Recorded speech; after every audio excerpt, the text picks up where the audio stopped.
Grüezi miteinander. Das ist das Intro, bevor wir da groß anfangen. Herzlich willkommen. Wir machen heute das Top oder Flop Frankreich Edition.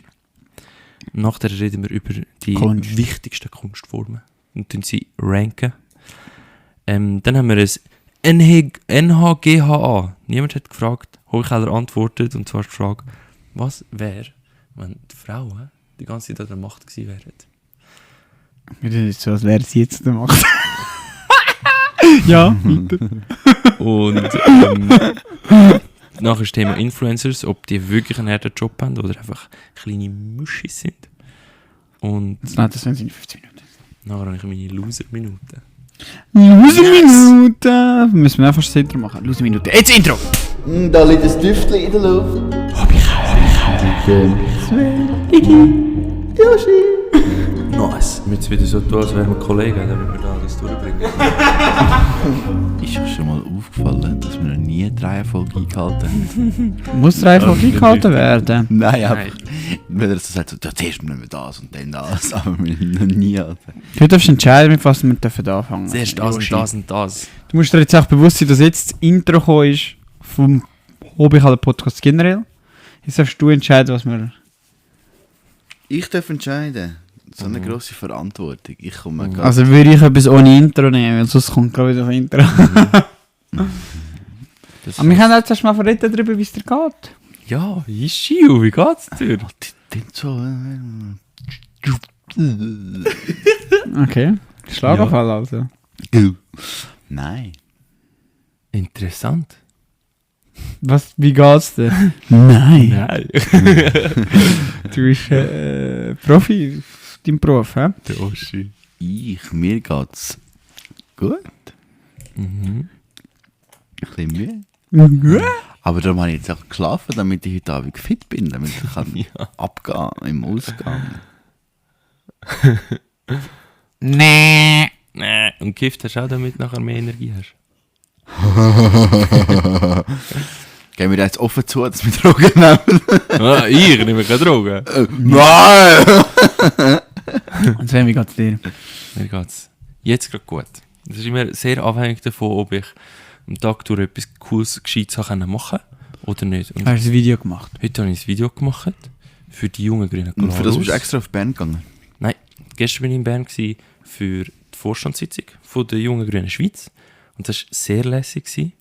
Das ist immer so ein Vibe, coole Leute, wie so in einem Lager. Das erzählt dir jetzt einfach, aber ich glaube das nicht. Ich glaube auch, das ist anstrengend. Ey, es ist einfach wirklich für mich beste Leben. Also gut, aber dann müssen wir mal über eure Arbeitsmoral reden, weil dann machen wir ja scheinbar nichts. Dann sind einfach Wenn es treffen. mir gut geht, Mensch. Und mir geht es nur gut, wenn ich nicht arbeite. Nein, wenn du dort hingehst und das ist für dich wie ein Lager, so Chili-Mili, ein Bier saufen, ein bisschen miteinander schnacken, dann tun wir ja nicht werken. Wir machen ja eine Sitzung, um etwas zu erreichen. Ja, zuerst machen wir eine Sitzung. Dort besprechen wir was halt mit den Sektionen absprechen, was die Jungen sollen machen. Das ist dann Arbeitszeit. Aber auch dort, wir haben nicht mega Stress, so, man geht durch und es läuft eigentlich recht gut. Und danach, zum Beispiel ist gestern, das war noch interessant, die Grüne Schweiz, also unsere Mutterpartei, die tun jetzt ein neues Präsidium, also wechseln. Wir haben einfach eine Mutter. Wir haben eine Mutter. Kleine Fette. Balthasar Glättli, kennt ihr den? Nein, wieso sollte ich? Ich kann einen anderen Balthasar. Präsident von der Grünen Schweiz. Jetzt. Und der ist zurückgetreten, weil er das Gefühl hat, ja, im Nationalrat haben wir so viel verloren, wir Grünen. Vielleicht hat es ja auch ein bisschen an ihm gelegen und der tritt jetzt zurück. Und hat es ihm gelegen? Ich glaube es nicht. Also, ich nehme schon, dass man es besser machen kann als er. Aber Ich glaube, das Imageproblem von der Grünen liegt am Präsidenten. Ja, aber du, ist schon gut, wenn er zurücktritt, weil er das Gefühl hat, dass es an ihm liegt, ja. Also, das dann wird es an ihm liegen, nur schon weil er die Mäntel hat, dass er das Gefühl hat, dass er ihm liegt. Weil dann versteht er Politik und Außenpolitik so wenig, dass er nicht hat, dass der Rechtsruck von allem Aussen-Ding kommt und darum muss er weggehen, weil darum macht seinen Job nicht gut, weil sonst wüsste er, dass es nicht von ihm ist. Oder? Vielleicht ist es ja das gleiche Ding wie mit Fußballtrainer, wie Mannschaften, wenn es verliert. Oder es ist mehr so ein symbolisches Ding. Und Ja. dann sagt man, oh, Grüne jetzt neu anfangen und so. Ich weiss nicht, wie. Das frage ich mich generell, ob Ja, die voll. Leute. Er wirft mir die Erfahrungen weg, das macht keinen Sinn, fangen wir nie an. Ja, also ich frage mich wirklich, wie rational eine Art so Zeugs entschieden wird. Oder ob das mir einfach so das Er Gefühl hat dann keine ist von ihm Lust oder mehr. so. Oder er hat keine Lust mehr, ich weiß es auch nicht. Also er ist eigentlich cool, ich finde ihn noch cool, ist noch chillig. Aber ja. Auf jeden Fall ist jetzt... Ein Aufgeber ist er einfach. Oder? Nein, der der hat kein Mental. Nein, der Ist nicht so ein Rocky-Sieg, der so kämpft mit der Mm. Musik. Ja, aber sonst hat er es nicht auf die Hand durchgeworfen. Hey, da wird es einmal schlimm, weil da Krieg ist überall und alles scheiße. Da gibt es einen Rechtsruck in jedem Land. Und dann sagt er, oh, es liegt an mir, ich gang. Das ist der einfachste Weg. So machst du mit einer Freundin Schluss. Schau, es liegt nicht an dir, es liegt an mir. Weißt du, was ich meine? Ja, das ist ich ein weiss, was Pfeife. du Also, meinst. Nein. darum hat er Schau. gleich wieder recht, weil er wirklich ein Pfeifen ist. Ja, schau, ich weiss, was du meinst, aber... Du weißt, der Eine Band stellt sich so politische- der ideellste Präsident von der Grünen so vor, wenn er so vor dem Spiegel und so da, rechte, Ja, recht, er gibt sich recht. ja, Und am Morgen noch läuft er so ins Bundeshaus. Und Ja, dann und sieht er du alle Mauern und macht Kutasch. Ja, der ist der vegan, aber ist der breiteste im ganzen Bundeshaus. Und dann sagt er, schau mal, ne? Vegan essen und trotzdem nicht der stärkste von allen. Dann macht er eine Schwingerkarriere, fickt alle und sagt, ich ernähre mich vegan. Ja. Und er sagt, Also, was ist mit eurem schwarze Mund, Schäfli? Ich gebe euch schwarze Schäfli. Ja, genau. Und dann tut er das Zeichen, weil der Muni gewonnen hat, dann mehr Saft, tut er den Freila. Und dann gibt es voll den Skandal, weil er einfach voll Massenmengen in den Renten alle umbringt. Ja. Ja, mal Danach gesehen. stirbt am Schluss er und noch Essen zu nehmen. Nein, nein, er so, packt- Nein, was habe ich gemacht? Krass, ja, das könnte alles passieren. Aber nein, er geht auf. Aber nein, er hat aufgegeben. Ja, Ja, ist ja gleich. Ich muss ja nicht mit euch, ich muss ja nicht probieren, den Balthasar zu verteidigen. Aber grundsätzlich, also es ist mega spannend gewesen. Nachher ist eine gekommen, wo sich jetzt die wahrscheinlich Präsidentin dann wird von den Grünen. Wer? Und Lisa Mazzone. Oder Lisa Mazzone. Ist die von Genève. Ui, das Ja. würde sie ganz gut Sie ist aussehen. Lisa Montone. Was? Jetzt sag ich Auf jeden Fall. Alter, schau, jetzt musst du das mal geben. Es gibt Männer, die argumentieren wirklich damit, dass so Sexismus nicht so schlimm ist. Aber das ist, wenn der Yoshi nur schon wieder einen Namen tut, sie sexuelle Leistung. Du hast noch mit die ausgesehen. Ja, ja. Sag. Das ist richtig gut. Du machst das richtig gut. Also es ist ein gutes... Steht noch ein geiler Finger.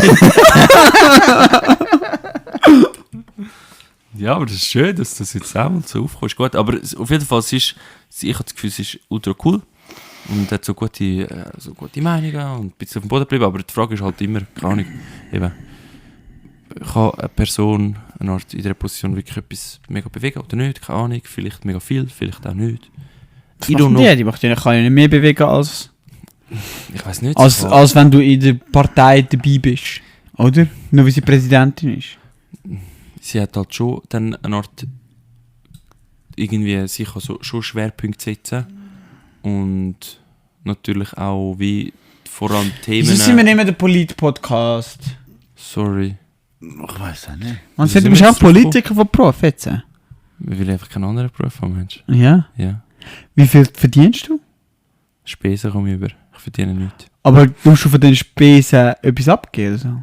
Du wirst gar Nein, nein, keinen nein, nein. Anfang mehr Ich komm- bekommen, weil du so wenig verdienst. Ja. Oh, du bist das Opfer, Ich Sven. komme 1500 Stutz im Jahr Spesen über.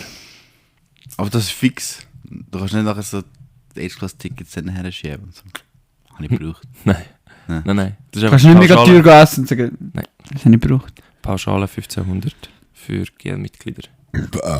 Yes. Also, Und jetzt willst du aber eine Karriere machen, ich kann halt... Wie willst du Präsident von den Grünen werden? Also ich, Die Grünen sind ja cooler als die jungen Grünen, oder? Das sind nicht so die woken Keks. Also die hätten jetzt kein Problem damit, dass die Yoshi ihr gesagt hat, sie tun geil vom Namen her. ich glaube, die hätten auch das Problem damit. Aber Okay. sie sind ein bisschen weniger... Sie sind halt gleich eine ältere Generation, die noch nicht so sensibilisiert Easy. auf Aber die meinst du, hat Ebene. sie ein Problem damit, weil sie nicht weiss, wie die Yoshi aussieht? Oder hat sie generell ein Problem damit? Also meinst du, weil er dunkelhäutig ist, dürfte er das machen, oder was? Nein, weil er ein sexy Boy ist. Weil er so heiß ist. Und Dann dann ist sie wieder etwas anderes. ist es etwas ganz Weißt du, anderes. das ist ja immer der schmale Grat, von wegen, Das ist so ein schmaler Grad. Von wegen, ich stehe mit dem Ghetto-Blaster vor deiner Tür und mache Musik und oh mein Gott. Oder der Creep steht mit dem Ghetto-Blaster vor meinem scheiß Fenster und macht Musik. Das ist krank. Das ist schon ein schmaler Grad. Das ist ein richtig schmaler Grad. So, was ist herzig und was nicht. Und ihr Schreibt einer, Aussehen, oder was? schreibt einer, hey, Bro, Halo-Effekt. ich habe dich gesehen, ich sehe dich am Balkon am Rauchen, finde dich mega hübsch und so. Schreibt dir einer ein herziges Briefchen und lässt sie über den Briefkasten. Ah, voll herzig, easy, ich habe den auch schon gesehen. Der sieht noch gut aus. Oder es ist ein Creep, Alter, der dich beim Rauchen am Balkon stalkt. Ja. Es ist immer ein schmaler Grad. Ja. Und darum meine ich vielleicht meint sie, Sandra Wickermann, das klingt ausländisch, das klingt nach... Sandra Wickermann, das ist ein Schweizer, denkt sie wahrscheinlich. Und dann setzt sie mich und der ist ja schwarz. Nein, schau, die ist auch, glaube ich, sehr sensibilisiert auf die Themen. Darum wäre das wie nicht so ein Ding. Ist sie sensibilisiert oder sensibel? Nein, ich meine sensibilisiert. Dann sensibilisiert kann ja aber auch bedeuten, dass sie weiss, dass das nicht okay ist, oder weißt du? Ja, genau. Ja. Sie würde es recht differenziert anschauen und das Gefühl haben, okay, der Schiu ist einfach nicht so sensibilisiert, ist okay. Interessiert mich nicht, aber schade, dass es so Leute gibt. Okay, krass. Das richtige Untermensch da. Nein, ich meine, also nicht, dass es dich als Person gibt, das ist natürlich nicht das Thema, sondern dass wir noch nicht so weit sind, dass die Leute nicht einfach normal mit einem weiblich, vielleicht du redest mit dieser Frau manchmal? attraktiv tönenden Namen oder so kann umgehen. Du redest mit dieser Frau? Nein. Du hast noch nie Kontakt mit ihr? Nein. Aber du sagst, du findest sie cool? Sie war bei uns an der Vorstandssitzung gewesen und hast mit ihr geredet? Und hat sich selber vorgestellt und hat unsere Fragen beantwortet. Identifiziert sie sich als Frau? Ja. Also kann ich von Frau reden? Ja. Aber du hast sie dir vorgestellt und du hast mit ihr persönlich geredet oder du hast auch ihr zugelassen? Nein, wir sind 15 Leute oder so im Vorstand. Sind wir dort geguckt, sie ist auch dort geguckt. Sie hat erzählt von sich zuerst und dann haben wir Fragen gestellt. Dann habe ich auch eine Frage gestellt. Und sie hat dich angeschaut? Sie hat mich auch angeschaut und ich habe sie auch angeschaut. Oh, krass. Okay, cool. Und jetzt finde ich eigentlich, wir sollten dem Sven den Auftrag geben, dass er die Folge, die jetzt rauskommt, ihr weiterleitet, dass ich das hören wie in seinem Podcast. Und dann meine ich, ehrlich, das ist nämlich so wunderlich, ich finde das so lustig. Sehe ich. Ich glaube, das ist keine gute Idee, wenn er das für den Grünen Nur wenn er so sagt, dass sie so chillig drauf ist. Also eben, vernünftig. Ich meine, du weißt, was nicht okay ist, dass es jetzt nicht okay gewesen wäre, wenn man es natürlich nicht in einem Comedy-Podcast erwähnt worden wäre. Wo natürlich alles durchgescriptet ist und wir uns das satiremäßig aufgeschrieben haben und uns überlegt haben. Für die Line habe ich mindestens 3 Minuten das perfektioniert. Ja, vor allem auch im Timing und Wording und so. Ja. Fände ich einfach gut, wenn du das dann machst. Oder? Das ist wieder der Satz ganz am Schluss vom letzten Podcast. Sven! Aber es hören andere junge grüne Menschen. Ich glaube, der hören nicht keine junge grüne Menschen. Der Podcast? Ich glaube es nicht. Ich verbreite den auch nicht wirklich. Ich finde, wir sollten das wirklich jetzt mal machen, dass du das dann verbreitest. Ich habe wirklich angeschaut, ihr kennt mich ja. Ja. Ihr kennt mich ja, dass ich so ein bisschen nicht so eine standhafte Persönlichkeit habe. Was? Ich bin ja so ein bisschen... Ich tue ja häufig den Leuten recht machen. Oder? Also wenn ich jetzt mit euch rede, dann mache ich so Witz. Und ich finde es ja auch mit euch lustig. Und das würde ich ja nie machen in einem Setting mit jungen grünen Leuten. Weil dort hätte ich dann auch das Gefühl so, es ist schon daneben. Wisst ihr, wie ich meine? Ja, aber das könntest ja... Ich meine, jetzt so Witz ist ja generell speziell. Das kannst du ja dann auch nicht mit irgendwelchen Rechten irgendetwas Leute machen, die sie vielleicht lustig finden, aber du dir nicht weißt, was sie wirklich halten von diesem Witz. Ja, auf weil jeden Fall. Du weißt ja, wie wir denken und Ja. darum ist es easy, wenn wir so Witz machen. Genau. Aber die Grünen denken, wieso wie du denkst, darum ist es easy, wenn sie dich hören, so Witz machen. Ich bin mir nicht sicher, ob Ich glaube es nicht. Ich bin mir nicht sicher, ob sie in dem Sinn dann auf das... Du musst jetzt einfach überlegen, was du sagst. Wenn du das so sagst und es dann wirklich mal in einer zeigen, vielleicht sage ich es dir auch. Ja, du darfst sehr... Dann ist es ja komisch, dass du das noch redest. Hey, ja, dann macht es wieder die Illusion von unserem Comedy-Podcast kaputt. Ja. Ich würde es nicht als Comedy-Podcast schimpfen, ich würde es als Therapiemaßnahme für 3 kranke Menschen schimpfen. Ein Gedankentagebuch vom Hobbykeller. Von 3 psychisch kranken Menschen, die noch so fest psychisch krank sind, dass sie sogar ins Internet stellen. Aber es ist recht erfolgreich so. Ich finde das so ein Lesson. Mindestens jemand hört es, ja. Ja. So. Ja, vor allem, wir sollten wieder mal einfach Storys machen. So. Mhm. Aber ja. Ja. Und also einfach so, ich meine, das Thema haben wir schon 100'000 Mal gehabt. Aber wie so klein, dass ich mir einfach nicht sicher bin, wie gescheit das es ist, dass man so wie es halt macht. Ich weiss es nicht. Und es ist immer auch so, also eigentlich ist ja wie relevant, wie kommt es für die Person über, die es hört. Eigentlich ist ja wie das ein bisschen relevant. Ich finde es so lustig, wenn man über das so Thema redet. Das reden alle Leute im Podcast so über das Thema. Und dann denke ich mir immer so, Alter, wie kann man das so zerdenken? Spielt doch keine Rolle, wenn jemand so einen Witz macht. Ja. Aber logischerweise gibt es ja dann noch die andere Seite, wo sie denken, hey, Alter, voll nicht okay, dass sie so einen Witz machen. Es kann sensibel sein. Aber für mich ist es wie so voll klar, so Alter, das juckt. Ja, ich weiß, was du meinst. Also ich denke, es gibt mehr Leute, die sagen, das sollte man nicht sagen, weil andere können denken, gibt es mehr Leute, die sagen, das darf man nicht. Was sie meinen, das darf man nicht. Ich glaube, es gibt mehr Leute, die sagen, das ist easy, dass man es macht. Ich glaube, die allermeisten finden so, ist doch scheißegal. Vor allem das Ding ist ja bei einem Podcast nochmal etwas anderes, wie wenn du einen kleinen Track, irgendwie einen kleinen Sketch machst, wo ein TikTok-Short ist. Wenn du nicht in einem Podcast bist, dann hören dich Leute 40 Minuten an dem Tag und kennen dich ein bisschen und dann ist es wieder das Gleiche, also hey, ich kenne dich, wenn er sonst denkt. Das scheint dir ein bisschen durch, wenn du ein bisschen Menschenkenntnis hast. Und in einem Sketch bist du dann wie nicht sicher, So, ist der jetzt einfach wirklich rechts oder was ist los? Ja. Und das ist ja dann noch ein bisschen anders. Aber an sich bin ich auch der Meinung, man darf über alles Witz machen, aber es muss nicht alles, also weißt, nur weil du darfst, heisst nicht, dass du das machen musst. Und du darfst über alles Witz machen, du musst mit den Konsequenzen leben. Ganz einfach. Genau, ja, das finde ich auch der Punkt. Ich meine, dass die Leute nachher sich aufregen darüber, dass sie angefickt werden, nachher, weil sie einen Witz gemacht haben. Das ist auch das dumm. ist nicht okay. Weil der lässt doch die Leute anficken. Es ist genauso Meinungsfreiheit, dass du den Witz machen, wie dass die Leute dürfen sagen, du bist ein Spaß, wenn du einen Witz gemacht hast. Ganz einfach. Ja, voll. Also es ist, du darfst über alles Witz machen, du musst einfach dich nicht wundern, wenn du irgendwo aneigst. Oder es hat abgestempelt, wie es passt. Ganz einfach. Aber eben, es gibt so viele Witze, die einen müssen aber auch nicht gemacht werden. Und wenn es nicht wirklich, darum gibt es ja den Beruf, Comedian oder was auch immer, weil die wissen, wie man den Witz gestaltet.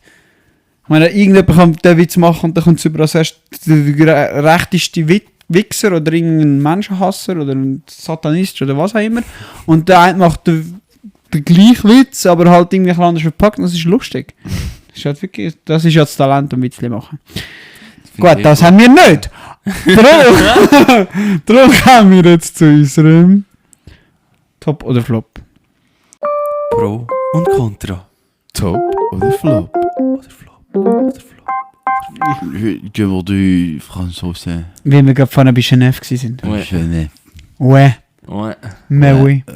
Ich will unbedingt Französisch kennen. Ich nicht. Ich finde Französisch ist eine Drecksprache. Also fangen wir an, Liste führen. Kontra, Drecksprache. Wir gehen mit den Kontras an. Arroganti. Ja.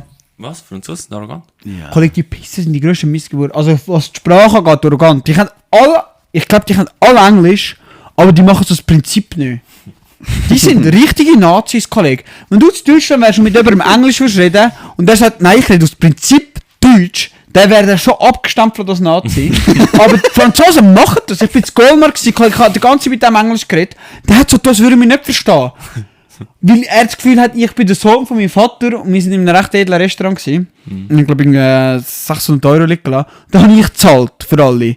Und dann hat er mir angefangen zu reden mit Englisch von wegen, ja, dort hinten gibt es ja noch Clubs und so. Ich so, hey, fick dich, du Missgeburt. Jetzt hast du das Gefühl, ich bin der Drecksohn vom reichen Siech, wo mein Vater hat probiert, einfach Französisch zu reden und mich einfach ignoriert hat. Und dann, wo ich ihm 600 Stutz plus Trinkgeld gegeben hat, hat er dann, ja, weißt du, auf Englisch, du bist so eine Missgeburt und das ist überall so in Frankreich. Das ist eine Zeit überall so.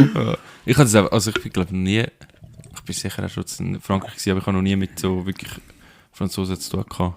Darum, ich habe einfach damals immer das gehört. Das ist lustig. Ja, ich habe es selber auch noch nie. Wir sind immer noch an der Grenze in Frankreich gewesen. Das letzte Mal in Frankreich gewesen, bin ich nur kurz mit dem Fuß über die Grenze gestanden und wieder zurück.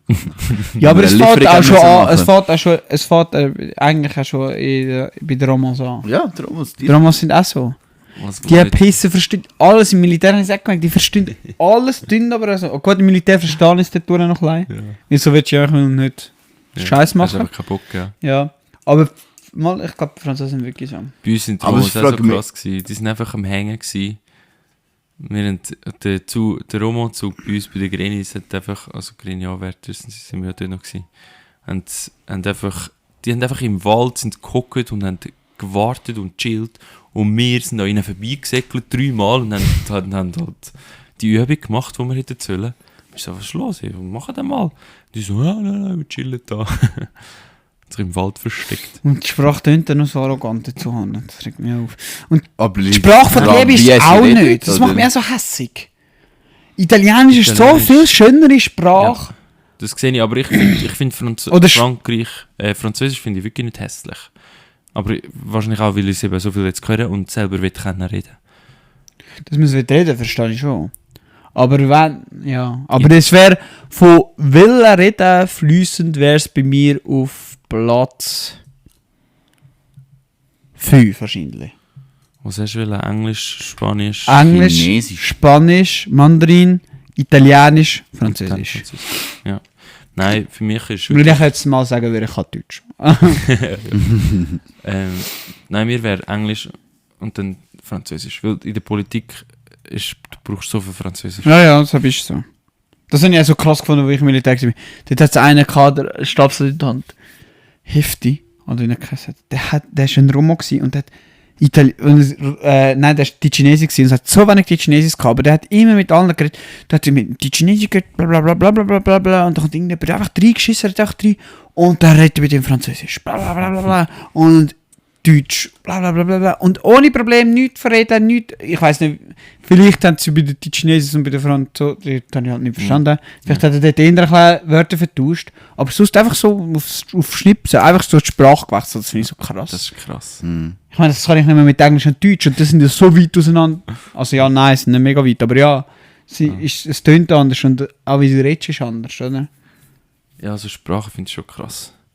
Ich denke dann auch immer, wenn die einen bei uns die einen im Vorstand können halt auch beides eigentlich relativ gut.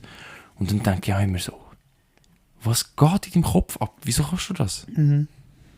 Lernen und üben. Ja, eben, lernen und üben. Ja, einfach anwenden, eben, ja. Wenn du dann eben Politiker bist oder so, was du ganz brauchst. Das Ding ist halt so, Englisch lernen ist mega einfach gewesen, weil das ist wirklich, das brauchst du überall. Das brauchst du einfach. Ja, was ich mir brauche. Aber so bei allen anderen Sprachen fällt mir wie so ein bisschen der Antrieb, also das ist nicht wirklich nötig. Ja. Also ich sehe den Sinn nicht wirklich, noch eine weitere Sprache zu lernen. Ja, aber das finde ich so strube Englisch. Was? Nein, das ist wahrscheinlich überall so. Aber die Leute sagen ja immer, ich schaue eine Serie auf Englisch und so, weil es lustiger ist oder so. Gebe ich so halbe. Aber ist es nicht einfach, weil du willst die Sprache besser beherrschen? Dann ist es ja easy, wenn du einfach sagst, aber ich will einfach, dass mein Englisch bleibt. Nein, das Ding ist, das habe ich gerade letztens wirklich gehabt. Ich tue immer wieder, wenn ich Serien schaue, dann ich kurz vergleichen, wieder auf Deutsch gleichzeitig, nochmal die gleiche Stelle hören. Habe ich aufs Grab und es gehen einfach so viel Witz verloren. Darum, ich immer Comedy-Zeugs schaue ich auf Englisch, weil, oder einfach auf die Originalsprache, wenn es ein Ding natürlich sicher auf Deutsch schaue und nicht auf Englisch. Ich schaue es wirklich auf die Originalsprache, wenn es Englisch oder Deutsch ist, bei allen anderen geht es natürlich nicht. Ja. Weil es gehen einfach Jokes verloren. Was denn für Jokes? So Wortspiel. Ja, Wortspiel halt. Ja, Wortspiel bringt dir nicht viel, wenn du die Wörter nicht kennst. So zum Beispiel der Cartman ist so, ich schaue South Park auf Englisch, mittlerweile wieder. Und er sagt eben so, ja, wer will zum Mars gehen? Er sagt so, humankind, oder was sagt er? So, the Mars will not be kind to humankind. Und dann habe ich die deutsche Übersetzung geschaut und dann hast du halt auch ganz anderes Thema. Einfach, weißt du, so, irgendwie so der Wortspiel ist nicht mitgekommen. Oder auch sonst. Ja, aber ich habe das Gefühl, das peilst viel. Darum habe ich letztes Jahr das Globs auf Englisch gelassen, weil ich gemerkt habe, easy, etwas stimmt nicht. Es sollte eine Pointe sein, aber es ist keine. Und dann ist es auf Englisch gestellt und dann ist es peilt. Oder halt, wenn ich, zum Beispiel, vor allem, wenn die deutsche Sprache vorkommt, da sind sie irgendwie Schwäbisch oder so irgendwas machen, oder was da immer machen. Und dann stelle ich auch um. Auch so, wie es ist. Aber ich finde das so straub. Bei Scrubs haben sie jetzt eben auch Folge auf Englisch geschaut, weil Deutsch drin vorgekommen ist. Und der hat ganz mit einem deutschen Patienten Deutsch geredet und die haben es beide nicht kennen. Das war so schlimm gewesen. Aber ist egal. Und dort Charakter sind für mich ganz anders. Ja. Also wirklich, als wäre es eine andere Person. Das finde ich so schlimm. Ja. Aber das macht für mich darum auch, dann sollte man es doch eher in der Originalsprache hören, weil dort ist es ja, also ich meine, das passt ja dann, die Wahrscheinlichkeit, dass es dort wirklich passt und dass es dort so ist, wie sich irgendwie die es gemacht haben, überlegt haben, ist ja viel grösser, als dass die Synchronstimme besser ist. Also besser jetzt der Charakter, eine Art. Gut, ja, ich glaube, es ist halt schwierig, weil ich alles als Kind schon gesehen und so. Aber der Cox hat so anders steht und so komisch und... Auf Englisch, oder was? Ja. Und das Übertreiben und Ausformulieren, das funktioniert dann auf Deutsch auch viel besser. Weißt du, das ist so, dass der Gag ins Globs, was so der ganze bringt, oder? Dass da plötzlich wieder irgendjemand ist und dann noch einfach so einen Vortrag halten an einem. So von wegen bla bla bla und bla und bla und bla. Das funktioniert mit deutschen Wörtern besser, habe ich das Gefühl. Deutsch ist schon weil es viel mehr Synonym gibt zu anderen Sachen. Ja. Deutsch hat ja irgendwie, keine Ahnung, was weiß ich, 5 oder 10 Mal mehr Wörter als Englisch. Ich habe das Beam gesagt, ich weiß nicht, was es ist, aber 5 Millionen deutschsprachige Wörter. Keine Ahnung, ja. Aber es sind viel mehr als Englisch. Englisch hat recht wenig. Ja, weil ich habe eine Zeit lang den Podcast von Marty Fischer angelassen, der auch so Wortspiel-Podcast hatte. Ja. Und das ist ja so lustig, wenn du wirklich draus kommst mit der Sprache. Ich meine, das ist für mich auch viel zu hoch und das wird für die meisten viel zu hoch sein. Niemand braucht die Wörter, macht keinen Sinn. Aber es ist lustig. Und so, ja. Aber das ist ja im Englischen auch wie auch, aber wahrscheinlich auch nicht so fest. Aber ja, dort macht es wahrscheinlich schon Sinn. Aber für mich ist es einfach Straube. Die Leute sind so anders. Das macht, wie viel das ausmacht. Die Stimmfarbe und eben Betonung und so. Das ist schon sehr krass. Frankreich vor allem, ja. Mega Frankreich. Also, ja, Frankreich hat ja irgendwie, weißt du was, die Englischsprache hat 30% von Frankreich, von der französischen Sprache. Ja, aber Englisch besteht doch aus Französisch und Deutsch. Aus Germanisch und irgendetwas anderes. Wirklich? Ja. Ich weiß nicht, also es hat sehr viele englische Wörter. Englisch hat sehr viele französische Wörter. Französisch und deutsche Wörter. Der Englisch ist Mischung aus Französisch und Deutsch. Das ist ja, Englisch ist jüngere Sprache als Deutsch und Französisch. Französisch leitet sich ja dann wieder ab aus dem Lateinischen. Viel. Respektive wie Spanisch und Italienisch. Und das Deutsch ist dann auch separat von der Germanischen, von der Almanen. Und danach ist das zusammengekommen. Und das ist nachher Englisch? Und dann ist Englisch geworden. Witzig. Darum gibt es ja so... Was heisst Haus auf Französisch? Das ist ja Maison, oder? Maison. Ja. Aber Haus ist ja wieder Haus, wie Haus. Ja. Und recht viele Wörter sind auch... Darum ist ja Englisch lernen eine Art auch einfach. Für uns. Also für uns ist es einfacher, ja. Als Französisch. Aber Französisch und Englisch ein Franzose und ein Deutscher kann viel leichter Englisch lernen als ein Franzose Deutsch oder Deutsch Französisch. Weil die Sprache aus diesen zwei Sprachen existiert ist. Ja, lustig. Existiert. Ja, zusammengesetzt wurde. Sag ich jetzt einfach so, vielleicht stimmt das Ich habe es noch nie gehört, dass Englisch also ich habe es schon gehört, aber es kann sein, dass aus Deutsch und Französisch entstanden ist. Aber ich meine, es würde Sinn machen, weil von wo würde Englisch rauskommen? Die haben ja nicht irgendwie dort... Was? Ja, Englisch. Also eben, so bei Deutsch weisst, das ist irgendwie Alemannisch und dann die nordischen Stämme haben sicher auch noch irgendwie so ein bisschen eine andere Sprache oder das Russische, wo dann vermischt irgendwie in dort bei Finnland und Estland und so ist ja so ein Mischmasch. Und Ja, aber eben, wenn so und Finnland und Italien so und Österreich... Italienisch und Französisch weisst, das kommt vom Lateinischen, aber von wo kommt Englisch? Also das würde schon passen, dann, wenn das einfach ein Gemisch wäre. ja, es ist ein Gemisch. Ja. Aus Deutsch und Französisch, aber ich habe das noch nie gehört. Frankreich. Die Sprache ist schäbig und sie sind arrogant. Bis jetzt haben wir das. Das Essen ist, glaube ich, gar nicht so schlecht. Was ist es dir? Ich weiß gar Ich weiss nicht. aber Ich immer- weiß aber auch nicht, ob es so speziell ist. Flammkuchen, ja, frische Aber- Schnecken. Aber nein, Flammkuchen ist, glaube ich, von Gipfeli. Baguette. Ja. Croissants. Und sonst, was ist denn Franzosen? Es ist im Fall glaub, mega viel von Frankreich. Ich habe irgendjemand mal zugelassen, wie er geredet hat.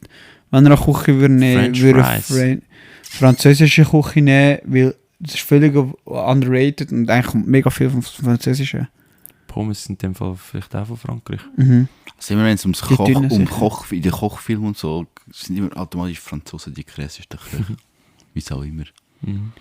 Ich glaube, es kommt viel aus dem Französischen. So das Ratatouille ist ja das Schweigen. Aber sind die echt wirklich so gut, die Franzosen? Ja, kann's ich voll nehme nicht sagen. an, sie sind nicht von irgendwo gekommen. Französisch Schreib es einfach mal auf. Ja, aber es sind auch immer Nur- es gibt auch britische Starköche. Und wenn du dort ins Land gehst, kannst du aber Brechreiz übernehmen. Ja, Ja, das stark ist schon Küche, aber es ist anders. nicht ein Ding, dass französische Küche und so. Mhm. Okay, Und der Guison, oder wie den heisst das Ratatouille. Ratatouille, Yoshi, das ist ein Disney-Film, hä? Ich will wieder mal Ratatouille schauen. Wieso irgendwie. ist es zu mich gerichtet gewesen? Einfach, dass du weißt, dass das in dem Fall legit ist, dass die gutes Essen machen. Weil es ist ja ein Disney-Film, der das sagt. Seit etwa 3 Wochen oder so habe ich irgendwie einfach das Bedürfnis zum Ratatouille schauen. Wieso? Manchmal habe ich das auch. Ich will den Wally schauen. Soll ich jetzt gerade auch sagen? Aber Wally habe ich manchmal... Aber das ist ein bisschen traurig. Weißt du, das würde ich gerne wieder mal schauen. Cop und Copper, aber dann muss ich böken. Was ist das? Der mit dem... nein, Chap und Chapper. Irgend so, ja. Chip Der... Nein, der Hund und der Chap und Fuchs. Chap. Oh nein. Der Film ist so schlimm. Wir sind so nicht in unserer scheiß Tierliste. Das ist das gleiche wie Bambi am Anfang. Man einfach... Nein, Bambi finde ich... Für den scheiß Hirsch habe ich gar keine... Nein. Nein, das ist mir Ich so habe, glaub, gleich. nie Bambi Das Bambi ist ein gesehen. scheiß Reh und ihr Vater ist ein Hirsch.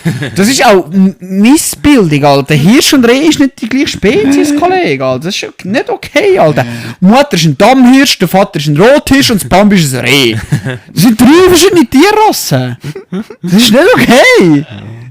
Ja, das ist wirklich nicht okay. Also es ist trotzdem nicht cool, wenn der Mann mit vom Vater verschossen wird. Ja. Aber dann ist König der Löwen viel schlimmer, Alter. Ja, das war aber auch schlimmer gewesen, ja.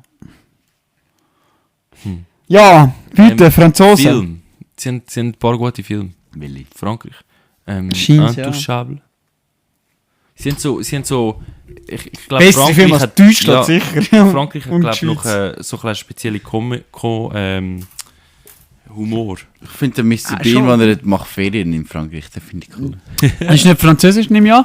Aber macht ihr nicht so einfach gute Filme, so Sie haben- Krimi sie und haben, glaub, Dramatik auch- und so Sie haben, Zeug? glaube ich, auch das Horror, mega viel Horror Filme, die scheint gut sind, aber also ich habe keine Ahnung. Ich höre einfach bei dem Podcast, den ihr nicht so cool findet, beim Filmpodcast. Gut, den aber ich da höre. gehen wir nicht den Punkt. Das tut mir leid. Die sagen, dass Frankreich Aber noch Frankreich. gut ist.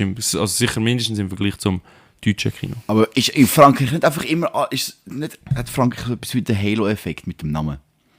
Was? Wieso?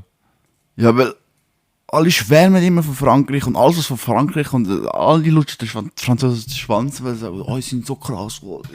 Aber da kannst du mal irgendwie den Eiffelturm anschauen. Hässlich, du musst ewig anstehen, ist gar nicht so geil. Das glaube ich schon. Ich finde schon, dort muss man schon einen Minuspunkt geben, auch für die Optik von Frankreich und das Image. Ich meine, es gibt das Paris-Syndrom und so, und das sagt ja nur schon viel aus. Da müssen wir schon Kontra geben. Aber es ist nicht verklärt. Ich glaube, es ist wirklich, alle denken so, dass es nicht so geil ist. Ja. Außer die Amerikaner. Ja, also die sind so, oh, die schönste Stadt. Und Ja, dann vor siehst allem- du das mal Foto und bist so, nein. Ich glaube, auch für die ist das auch so ein richtiges Ding. So, Europa besteht so aus... Paris Oh, und ja, so aus 70% Frankreich. Oder so. vielleicht, ja. Und Deutschland, ja, weiß nicht, wie es. Ja, bei Nicht den so USA viel wie frage ich mich Frankreich. immer, wie das die Welt, also Europa anschauen. Für die ist Europa einfach ein Land. Aber für uns ist halt die USA auch. Surfen und so ist halt cool dort, glaube ich noch. Ja. Für das einzige Land in Europa, wo wirklich geil surfen kannst gehen. Oder? Portugal ist glaube ich auch noch easy und so. Aber Ja, einfach an der atlantischen Küste entlang halt. Also Strände und so sind in Frankreich schon krass. Glaub. Stimmt, aber ja, Portugal und Spanien sind ja natürlich auch der atlantische Küste. Napoleon war auch ein geiler Sieg. Vor allem für die Schweizer Art war er ja ein geiler Sieg. Oder? Hey, bei so Sachen denke ich immer, keine Ahnung. Es heisst doch immer beides. Ja, logisch hat er uns ein bisschen krampfhaft übernommen, aber von ihm haben wir dann auch die Unabhängigkeit bekommen von der anderen Zeug und Neutralität und so. Ja, Hat für ohne ihn wäre es nicht passiert. wahrscheinlich wäre ohne ihn in Europa sowieso mega viel anders, das stimmt. Das ist schon krass, dass einfach so ein Mensch da ist und ohne ihn wäre so viele Sachen einfach anders. Mhm.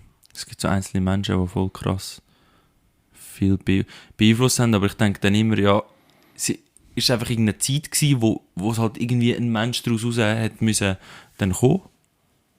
Und der Mensch, das war wie ein Symptom einfach von der Zeit gewesen. Oder ist es wirklich der Mensch, der irgendwie aus irgendeinem Grund eine krasse Idee hat und irgendwie es geschafft hat, um Leute zu mobilisieren und auf das Mal ist es krass geworden. Ich weiß, was du meinst. Beides, oder? Ich glaube, beides ist. Ich Aber meine, es fängt meistens so an.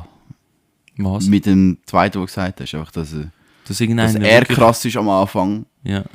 Und sobald er wieder eine gewisse Stufe erreicht hat, ist dann wie das Ergebnis von allen. Weil ab dem Punkt wird er dann...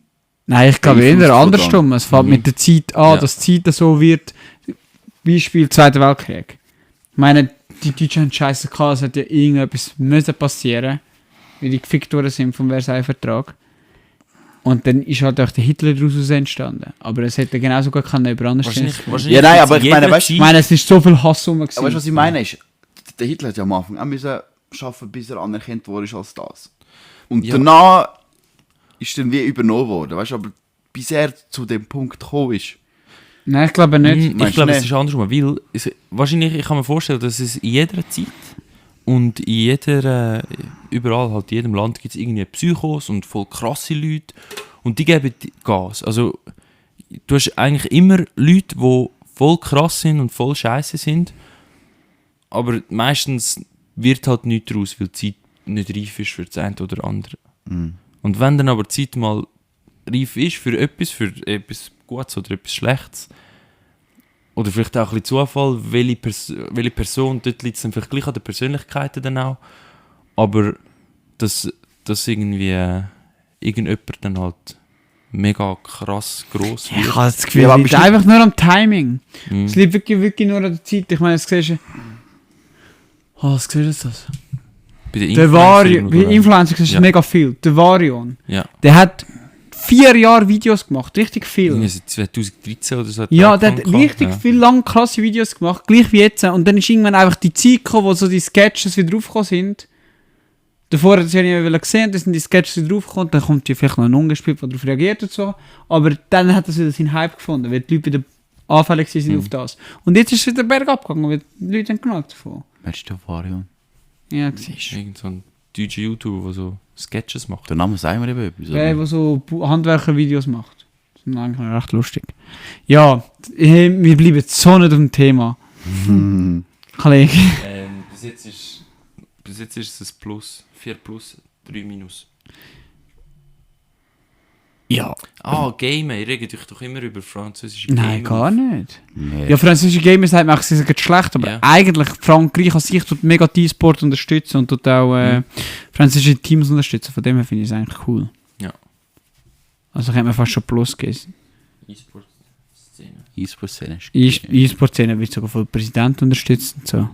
Also wenn du dann irgendwie gewinnst, oder, dann kommst du das Props vom Präsidenten und irgendwie Gewinngeld vom Staat und so. Mega witzig. Das ist mega krank. Ja, aber es sollte irgendwie überall sein, weißt du. Das ist Ja. sowieso eben Deutschland oder die Schweiz. Ja, die Schweiz hängt, glaube ich, einfach nur auf dem Fußball, aber das haben wir wie nicht realisiert, so, dass das jetzt das Ding ist. Ja, voll. Und ich meine, in Korea ist es normal. Wenn du dort eine Medaille bekommst, eben jetzt LMS, das koreanische Ding oder Worlds, du musst nicht mehr Militärdienst leisten und du kommst das und das, aber das ist so normal. So. So, ja. Ja, Lustig. aber wie jeder andere Sport so.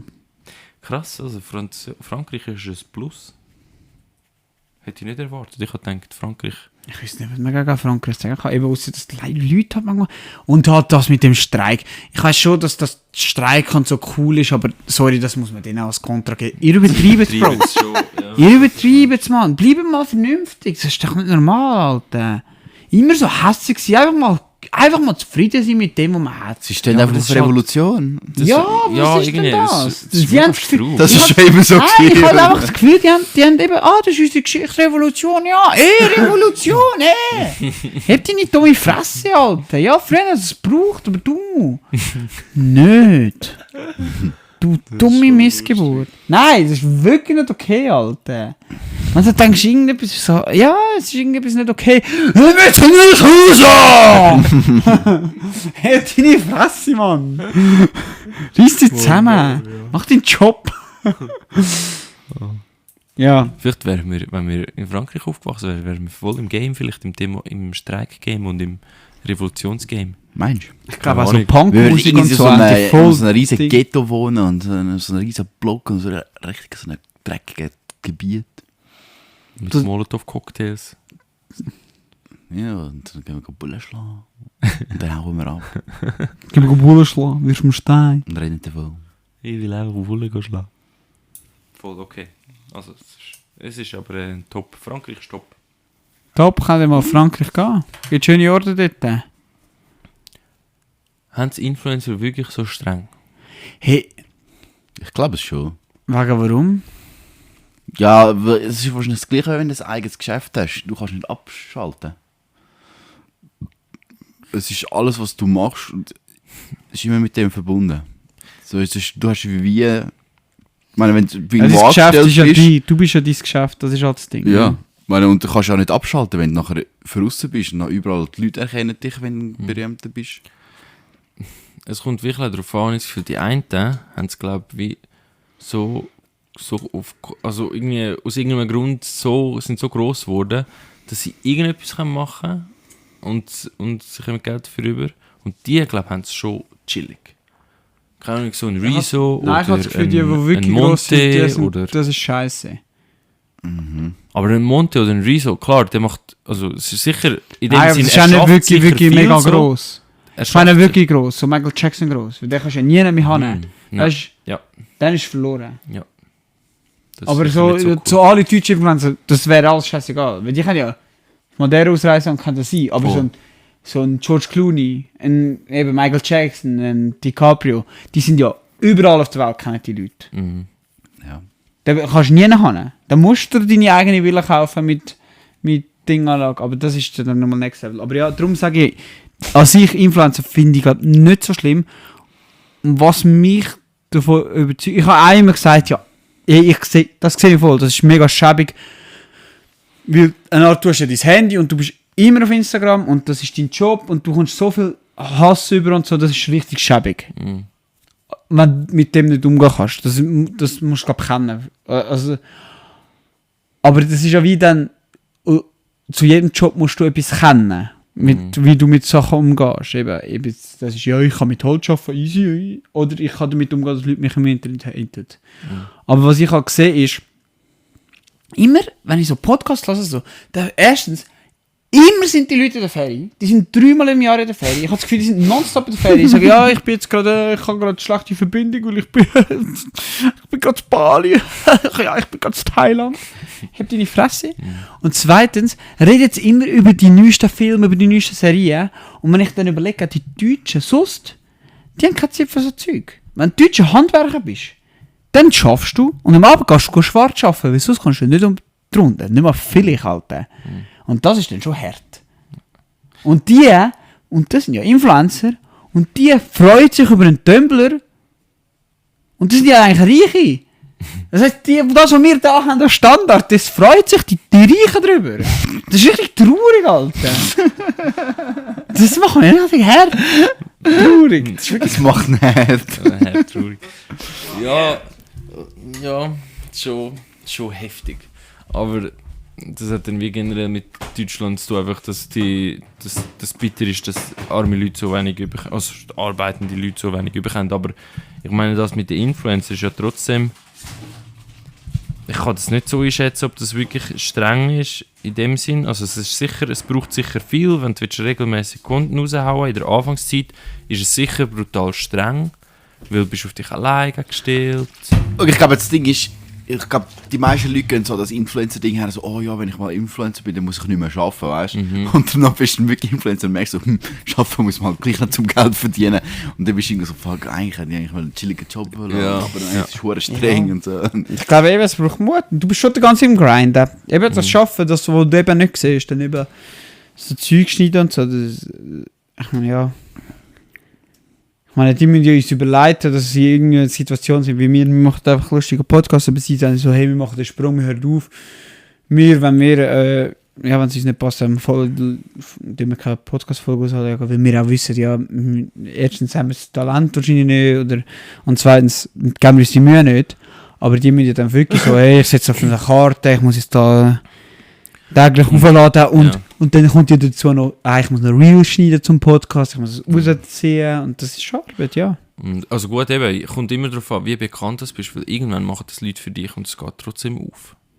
Also aber irgendwann Bekanntheit, Dings, ist lange wirklich dein Name und dein Gesicht. Die Frage ist, was hast du machen oder was müssen die Leute machen, dass sie in diese Position gekommen sind? Haben sie dann sich irgendwie vorher mega den Arsch aufreißen oder haben sie Glück gehabt, weiss ich nicht.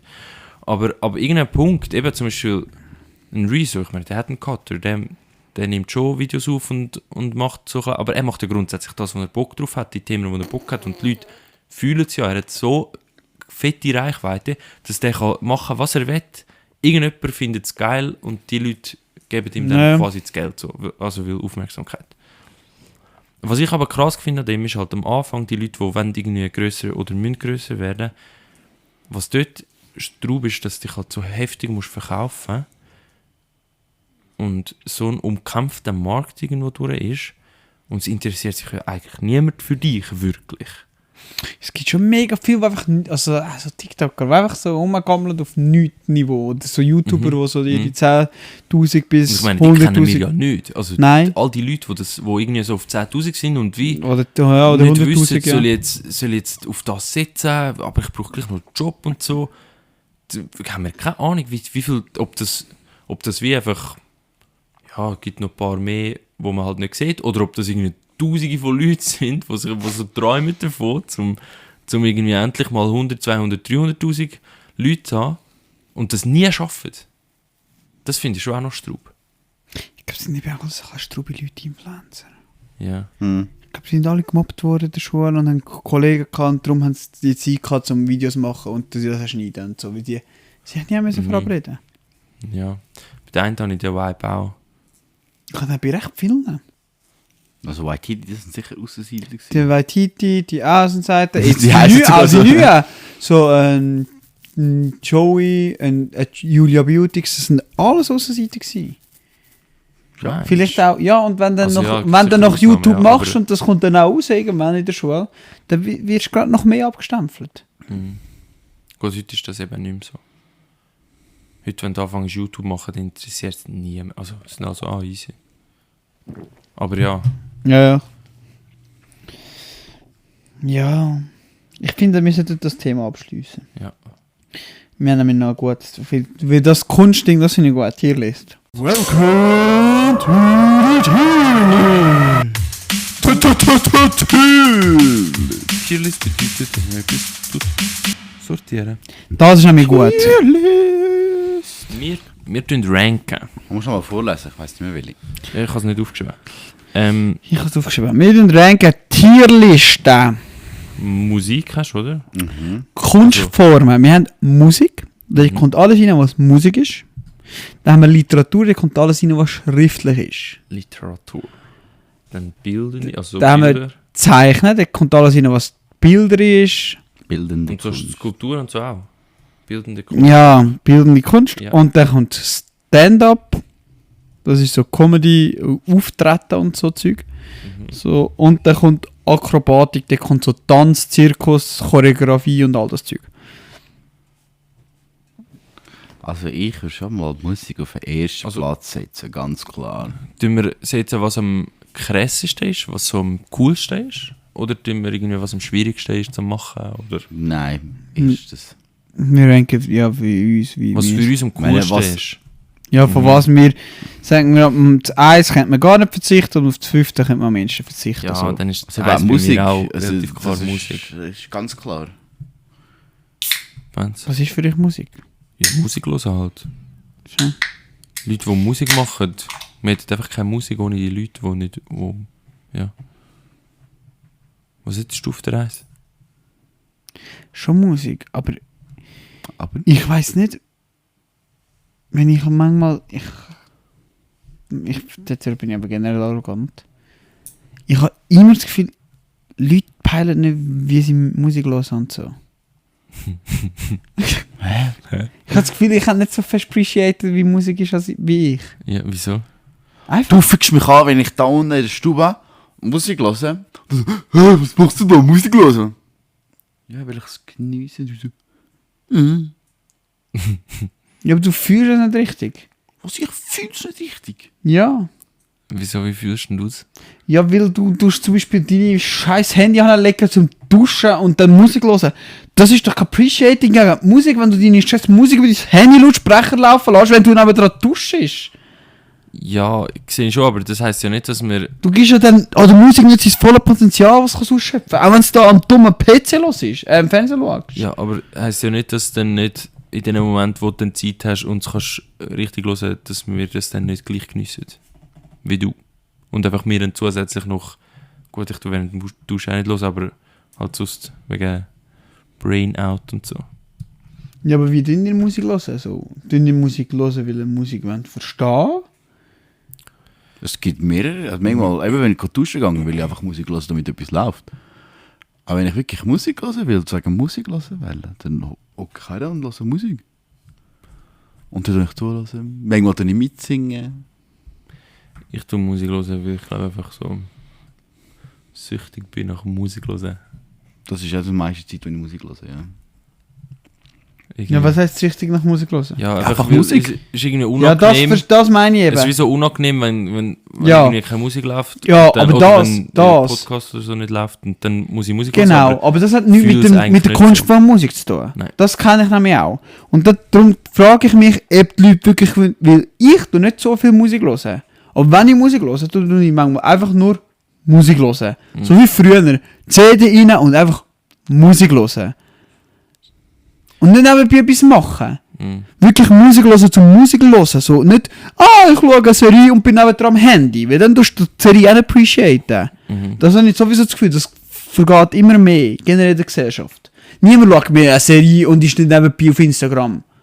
ja, Yoshi, Mimi oder was auch immer. der Fokus geht verloren. Also Für mich man- auch, ja. man Der fokussiert Fokus sich geht nicht mehr, verloren. ja. Aber wenn ich wirklich Musik höre, dann höre ich wirklich Musik. Wenn der Damon uns Album raushaut, dann chill ich mit meinen Kopfhörern ins Bett und höre die Musik. Oder ich genieße die Musik wirklich. Höre an, höre auf ein Beat, was hat er sich überlegt dabei und so Zeug. Aber dann würde ich nicht da sagen, ja, ich appreciate die Musik mega, weil ich es als Sucht habe, dass etwas im Hintergrund läuft. Weil dann kann es genauso gut ein Podcast sein oder was auch immer. Ja, das sehe ich schon, aber ich habe natürlich die Momente schon auch, wo ich wie ein Lied voll fühle oder so, oder irgendein Lieblingslied, wo ich dann wie mehrmals nacheinander kann hören und es voll krass finde und so. Und das ist für mich schon dann auch, das berührt mich oder keine Ahnung, beeinflusst mich viel mehr als jetzt die anderen Sachen, die wir jetzt da haben. Darum wäre es bei mir trotzdem Ja, Musik. ja, nein, auch wenn ich, dass es Zeit ist, ist klar. ja, Weil du willst ja nicht darauf verzichten, auch wenn du süchtig bist. Nein, es geht mir auch darum, was ich gemeint habe mit Arroganz sein. Aber eben, es ist wahrscheinlich, es ist nicht, es Aber, wird nicht also- sein, dass ich recht habe, sondern wirklich, dass ich recht habe mit, ja, ich bin arrogant und habe das Gefühl, die anderen können nicht Musik verstehen. also das Ding ist, Ich sehe es einfach mit mega vielen so, oh mein Gott, Musik ist mir so wichtig und so, ich kann nicht ohne Musik lesen und dann tun sie Spotify-Ding aufladen mit deinen 3000 Stunden im Jahr und dann denke ich so, Bro, Alter, das ist gefressen, Kollege. Bist du dumm? das was bei mir halt ist, irgendwie, ich merke schon, ich habe mir auch schon überlegt, ob ein Teil, wieso dass ich mich schlechter konzentrieren kann, ist, weil ich so viel Musik höre, obwohl ich nicht wirklich will. Also ich bin immer wieder am probieren, weniger Musik zu hören am Tag? Nein, ich drill durch, wenn ich weniger Musik höre. Nein, ich arbeite höre- im Büro, brauche ich Musik. Das mache ich eben nicht. Weil das kann ich nicht. Darum höre ich Podcast. Ich höre einen wichtigen Comedy-Podcast, nicht irgendetwas, wo ich mega wichtig finde, wenn ich es verpasse. Also einfach irgendein Comedy-Podcast. Weil wenn ich mich da wirklich muss konzentrieren muss, dann ist es wie wenn jemand im Hintergrund redet miteinander und ich kann es ausblenden. Mhm. Bei Musik kennt ich das nicht, darum höre ich keine Musik. Okay. Ah nein, Weil ich Musik ist Musik- viel einfacher. Weil ich Musik muss hören, weil ich finde das mega wichtig, das macht für mich mega viel. Und wenn ich dann eben etwas habe, wo leicht isoliert oder so, dann stelle ich Musik ein und freue mich richtig zum Musik hören und so. Ja, weil du dann kannst du auf Ja, aber Musik ich muss auch, konzentrieren, nein, so. ja, genau, ich muss auch irgendwie tanzen und so. Ich kann das nicht einfach, ich kann einfach schaffen am Musik hören. Ja, Ich mir finde geht es das mega umgekehrt. schwierig. Ich muss im Podcast ich muss immer auf Musik umstellen, weil es sonst, ich muss eben so richtig braindead arbeiten, dann kann ich so Hörbücher oder Podcast hören. Hörbücher höre ich darum auch nicht. Weil Hörbücher ist eine Story, die du mitbekommen willst. Ja. Ich habe ja da die DNT-Podcasts, da habe ich auch so aufhören und nur hören, wenn ich Braindead die Aufgaben mache. Aber so Comedy-Podcasts, wo du wirklich merkst, als würdest du im Zug hocken und Spielt neben da keine redet Rolle, jemand, spielt keine wo Rolle, dann ob kannst du wirklich kurz zuhörst ausblenden, ja. oder nicht, ja. So können eben so repetitive Arbeiten noch easy, gell? Wo ich habe mir muss einfach den ganzen Tag Holz zuschneiden. Aber nicht kompliziert, auch muss so aufs Pedal stehen, einen Knopf drücken und dann kommt so ein Blatt auf und schneidet es ab. Und dann einfach muss Hörbücher rein tun oder eben so einen geilen Podcast hören. Und dann bin ich Da hättest du das ganze Tag, voll im ja. Frieden Das gewesen. ist Dort sehr habe cool, ja. meine Ja. Zeit vom Leben gehabt. Dort. Ja. Kannst du eben auch Uhren weiterbilden, wenn du willst. Mhm. Dadurch ist ein Podcast schon mega cool. Aber für mich, ich merke, bei mir ist es mittlerweile zu viel. Also wenn ich jetzt ich suche immer Podcasts, die ich mega interessant finde oder auch beim Bücherlesen. Irgendwie, es interessiert mich brutal, ich will wie weiterkommen. Ich merke aber, dass ich ja das Zeugs noch gar nicht alles verarbeitet habe, wo ich im Kopf habe. Es bringt mir nichts, wenn ich jetzt etwas Neues höre. Aber ich will es trotzdem hören, weil es so interessant ist, weil es so cool ist, um neue Sachen zu lernen. Aber es nützt mir nichts, ich kann es nicht verarbeiten. Weißt du, wie ich meine? Ich weiss nicht, Mensch. Und das ist bei Musik eben das Gleiche. Ich höre dann Musik und finde, wie, eigentlich ist mir viel zu viel, jetzt noch Musik zu hören. Aber das habe ich Aber eben bei wenn, Musik mehr. wenn ich die Musik nicht höre, dann ist es mir auch voll unwohl, so, weil dann ist wie so, Scheibe. Das finde ich Mega aber Strub. interessant, weil das habe ich bei Musik nicht. Das habe ich bei Musik mega viel. Bei Podcasts, wenn ich Podcasts drin habe und ich mich wirklich muss konzentrieren, dann stellt bei mir der Podcast ab. Das ist wie eine Stimme, die im Hintergrund irgendwo redet. Das muss ich höre ich einfach wie nicht zu. Aber bei Musik, und ich muss mich konzentrieren, weil die Musik immer lauter und lauter, das fällt mir auch auf, richtig nerven so. Bro, Alter, habt ihr die Fresse, Mann, ich muss mich konzentrieren, es wird mir wie zu viel. Dann merke ich, fuck, ich muss abstellen. Das habe ich bei Podcasts nicht, das finde ich mega interessant. Okay. Nein, bei mir ist es genau umgekehrt. Ja, aber du redest ja von einer anderen Art von Podcast wieder eher. Weil wenn es etwas ist, wo wie... Nein, interessant auch ist- Comedy-Zeug. Okay, du kannst bei Also Comedy Zeug, kannst auch wo, wenn mit mir jemand redet, am nächsten Mal arbeiten und ich gerade einen Podcast in, egal was, wie interessant, ich kann dem nicht mehr zuhören. Ich muss immer ganz rausnehmen oder Pause machen. Hingegen, wenn Musik läuft, voll easy. Ja. So Musik beruhigt mich auch eher, darum höre ich gerne Musik im Hintergrund. Also, ja. Wenn nämlich keine Musik läuft, dann kann ich mich wie nicht so gut konzentrieren. Ich kann mich wie besser konzentrieren, wenn ich ein bisschen Musik höre im Hintergrund. Ja, aber das, ja, stimmt. Aber ja, Musik würde ich auch auf das Also setzen. Musik Das auf ist so. das. Jetzt, Ja, nachher ist Literatur schon ist schwierig, um aber ich zwei. glaube, ich hätte jetzt auch gerade gesagt, Literatur ist glaube bei mir auch von 2. Nein, ja, Weil- gut, ich kann nicht lesen, aber ich weiß nicht, was das sagt. Ja. Weil Bücher lesen, es gibt so krasse Bücher. Mhm. Du kannst auch Wissen von anderen Menschen, gut, jetzt kannst du es mit dem Podcast auch mehr, aber das Buchlesen ist Ja, schon das hat nochmal ja so nicht mit klein Musik etwas zu tun, Podcast anderes. ist ja wie nicht dabei. Ja, das stimmt. Das Buch zu lesen ist wie so das Wissen von anderen Menschen einfach direkt zugänglich haben. Das Gut, ist voll krass. Andererseits, wir sind dabei Kunst, gell? Also Wissen, Okay. es hat ja So nichts geile wirklich Romane künstlerisches, ja eben, wir reden von Roman oder Das fühle ich aber nicht geschriebene so. Jokes und Wieso so. nicht? Nein, Ich für hab mich die ist Frage Lesen nicht auch komplett, wenn ich etwas lese, dann lese ich meine How-to-Physics-Zeug. Mhm. Also wenn ich etwas lese, dann ist es so Zeug von denen. Ich konsumiere es auch als Hörbuch und nicht als Ich, Literatur. nein, nicht als Hörbuch. Wenn ich wirklich etwas lese, ist es kein Roman. Dann ist es eine Geografie von jemandem, der Krebs durchgemacht hat. Dann ist es die komischen Bücher von dem Dude, der da verschiedene physikalische Dinge für Dummies erklärt, dann ist so das Zeug. Ich würde nie auf die Idee kommen, einen Krimi oder einen Roman oder sonst irgendwas lesen. Also das, was wirklich Kunst ist. Das Parfüm, das würde ich nie lesen. Das ist für mich futzdumm. Also ich würde Literatur definitiv nicht aufs Zweite tun. Ja, wenn Wenn das gemeint ist, dann würde ich es auch nicht, aber... Ja. Ich finde, Comedy habe ich mega Respekt, aber ich würde wahrscheinlich auf das 2 würde ich zeichnen und Bilder zu tun. Kommt dort Film auch noch dazu? Weil Film haben wir jetzt gar nicht. Ja, Filme wäre bei bildlich drin. Weil ja. dann ist es sowieso, für mich ist es dann sowieso auf der 2, weil das ist so eine angenehme Art von Kunst. Ja, dann würde ich auch das aufs 2 nehmen. Ja. Kunst irgendwie zu konsumieren, einfach einen Film schauen, kann mega, oder so eine Serie oder so. Das Ding ist ja, beim Film ist halt schwierig, weil der Film ist eine Art Mischung zwischen allem ein bisschen, oder? Ja, ich weiss, was du meinst. Aber so bildende Kunst allein, auch wenn es nur um so Bilder, Zeichnungen, auch wenn ich es voll krass finde, aber mich interessiert es nicht eigentlich so, was Leute so malen oder zeichnen oder für Skulpturen machen. Ich finde es mega faszinierend, also es gibt ja die TikTok-Videos, wo du kannst zuschauen, wie jemand etwas malt oder jemand etwas so. Und das ist ultra cool, also das finde ich voll cool, aber eigentlich, wenn ich darüber nachdenke, interessiert es mich null. Also die... Also das macht er gar nicht mit dir, wenn du jetzt das Bild anschaust. So Van Gogh und so, weißt du, so die ja, so alten dem kann ich nicht viel anfangen. Fange ich auch nicht viel anfangen. Wo Aber wie sonst- ist so, es muss ja mega krass sein anscheinend, weil aus irgendeinem Grund steht es in einem Museum und kostet Millionen Stutz so. Aber mich interessiert das irgendwie null. So etwas interessiert mich auch nicht wirklich. Aber wenn jemand wirklich etwas mit seiner... Es gibt schon Bilder, die mit einem etwas machen. Also komm, ich habe einen Weiss Vorschlag mit der Musik aufs 1, Stand-up aufs 2 und danach auf das 3 Akrobatik. Ja, Stand-up finde ich mega krass, wenn es auseinander ist, wie Kunst ist. ja, Das etwas Ja, wirklich so... sehe ich. Ich finde, also ich nehme an, ich habe dort ein bisschen andere Vorlieben wie ihr so. Bei mir würde es eher um so Satiriker gehen, wo, Ja, keine Ahnung, was so ich, das, Hagen Retro so, das finde ich ultra krass. Den finde ich ultra cool. was ich so als mega krasses Beispiel dort nehme, wäre so ein Thorsten Sträter. Ja. Das finde ich Den mega auch schon. krass. Ich habe nie eine Phase gehabt, wo ich mir ihn voll reingezogen habe, aber ich habe auch schon Zeugs von ihm gelassen. Und das ist echt auch faszinierend irgendwie. Weil du weißt dann gleich nie, okay... Irgendwie denkst du, der muss ja ultra intelligent sein, dass er auf so Zeug kommt. Dass er eine Art wie das Ja, macht. Aber ja. irgendwie kommt er auch so über, als würde es ihm einfach Spass machen, um so ein paar Gedanken. Das ist mega strau. Ja. Also dann haben wir mit Musik, nachher Stand-up, nachher Akrobatik. Ja, weil Akrobatik hängt für mich viel auch mit Musik zusammen. Vor allem, wenn du irgendwie eine Choreografie machst, wie es in der Verbindung zur Musik ist.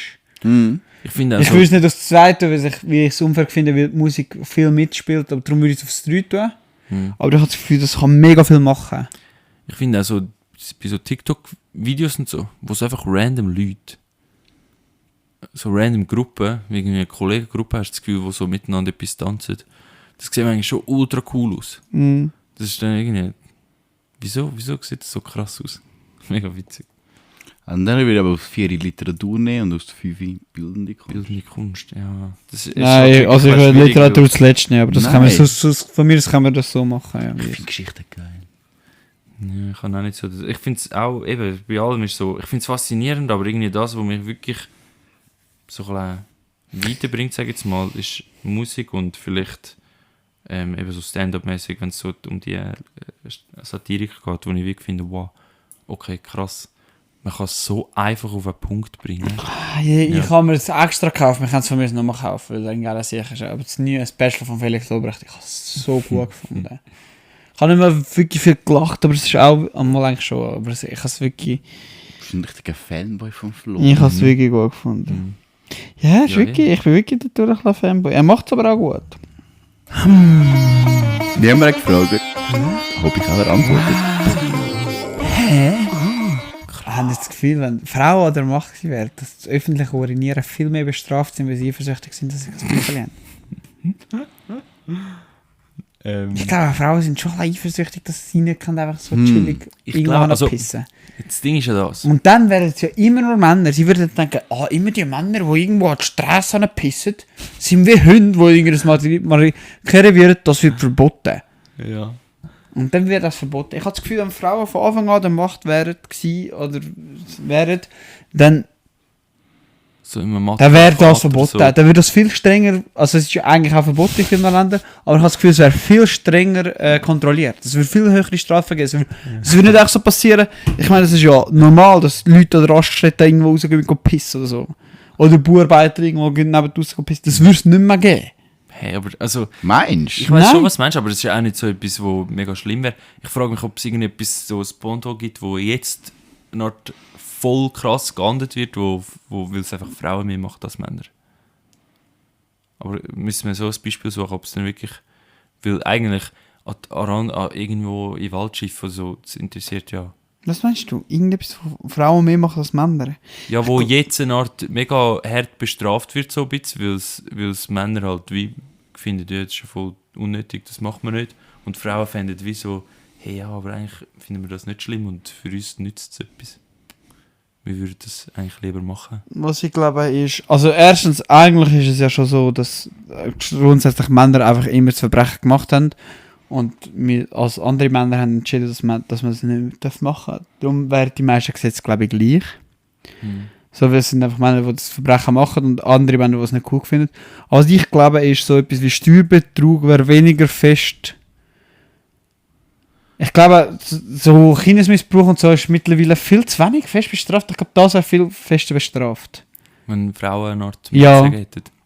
Ich meine, wenn du jetzt Dinge Steuern hinterziehst und so, kannst du viel länger ins Gefängnis gehen, wenn du das Kind missbrauchst. Ja, das gesehen. Das Und weil die Frauen noch auch mehr Bindung haben zu Kindern, habe ich das Gefühl, das wäre dann höher, so lebenslänglich oder Todesstrafe. Und was halt auch wäre, ist, dass so, keine Ahnung, so Menstruationsartikel und so werden wahrscheinlich dann relativ schnell gratis. Die wäre und so. sicher gratis. Und was auch könnte sein, das, Oder auch das weiss ich aber subventioniert. nicht, das weiss ich aber nicht, ob das eine Art wie, dort frage ich mich immer, ist das einfach, weil man halt eben so männlich, weil Männer mehr Macht haben, so in den Dings, dass die Frauen die sind, die müssen verhüten, also verhüten, so Pillen für Frauen gibt und so, die eigentlich voll schäbig sind für den Körper, für den weiblich. Ist es, weil es einfach einfacher ist, zum bei der Frau verhüten? Oder wenn jetzt die Frauen mehr Macht hätten in der Geschichte, hätte man dann die Sachen entwickelt, wo der Mann halt muss irgendwie, keine Ahnung, seine Hormone durcheinander bringen. Das, weißt du, wie ich meine? Mhm. Das wäre noch... Das kann ich mir gut vorstellen, dass das so gewesen wäre. Aber es ist ja dann eben so, es ist schon auch dann die Sachen, ja. Ja. Ich habe noch Hunger. Ich habe brutal Hunger. Ich habe so Hunger. Meine 15 Minuten muss ich jetzt nicht mehr machen. Ich habe ja das ist schon ein bisschen ein politischer Teil. Du hast deine 15 Minuten schon lange verbraucht. Und, Ja, dann schließen wir ab. Ja. Ich glaube, die Welt wäre besser, wenn Frauen an der Macht gewesen wären. Ich kann's glaube mir es auch nicht. Ich glaube es wäre vorstellen, genau weil's- gleich rausgekommen. Entweder ist es genau gleich rausgekommen, weil der Unterschied gar nicht so groß ist und es mehr eben durch den Unterschied entstanden ist, weil... Ich glaube, es ist einfach die Macht an sich, die schlecht ist für den Weil, ja, Mensch. so. Oder es wäre ein bisschen besser. Weil, also, es ist schon mega viel dummes Ja, es Zeug, gibt so unnötig schon dumm. Frauen, die wirklich toxisch sind. Ja. Ja. Schwierig zu sagen. Ich glaube, es wäre gar nicht so viel besser. Wahrscheinlich wäre so eben... Es wäre wahrscheinlich nicht viel besser, aber eben so gewisse Sachen, wo du jetzt so denkst, wo du nicht verstehst. Eben so Frauenartikel und so, das denkst du so, Bro, Alter, komm schon. Who cares, Alter, die können nichts dafür, jetzt müssen sie Geld ausgeben, kann man sonst schon weniger lohnen. Oder halt, eben das mit der Verhütung. Ich meine, wenn du sagst, ich will kein Kondom brauchen, ja, ich verstehe schon, es ist geiler ohne. Aber wenn jemand sagt, ja, was du nimmst eine Pille, hallo? Hä? Willst du denn schon schwanger werden? Bist du nicht dumm? So, okay. So, du holst dir noch eine Schwangerschaft, also das ist eine Krankheit. Das ist halt schon so. true. Ja, easy. Aber das ist eigentlich noch krass, wie gut Männer das... Ich meine, wir sind jetzt wirklich eigentlich immer die, die Gesetze gemacht haben und Frauen viel später das Stimmrecht bekommen. Aber wir haben gleich geschaut, dass Männer mit Alimente zahlen und so. Das finde ich eigentlich noch krass. Ja, du hast ja immer, also es ist ja nicht einfach so, dass Männer scheiße sind und Frauen gut sind, sondern du hast einfach, ich glaube, das Problem, also das, was der Unterschied macht, ist nicht, dass irgendwie Männer sind scheiße, Frauen sind cool, sondern das, was der Unterschied macht, ist, dass Männer, die an der Macht sind, gewisse Probleme gar nicht sehen, weil sie nicht in dieser Situation sind. Ja, aber das Das würde ist eine Frau wahrscheinlich der wahrscheinlich auch nicht sehen. Und das wäre umgekehrt, würde das Frauen von Männern gewisse Sachen nicht sehen. Darum, aber ich glaube, es gibt mega coole Männer, die versuchen, die Welt wirklich besser zu machen für alle. Und dann gibt es eben so Sachen wie, hey, es wäre auch cool, wenn es jetzt nicht nur an Männern gut geht. Und es gibt halt scheiß Männer, die irgendwie aus Egoismus probieren, das Leben der Männer besser zu machen, weil sie einfach finden, oh, wird geil für mich so. Und bei den Frauen gibt es genau gleich. Mhm. Ja. Easy. Ciao! Behinderte Folge.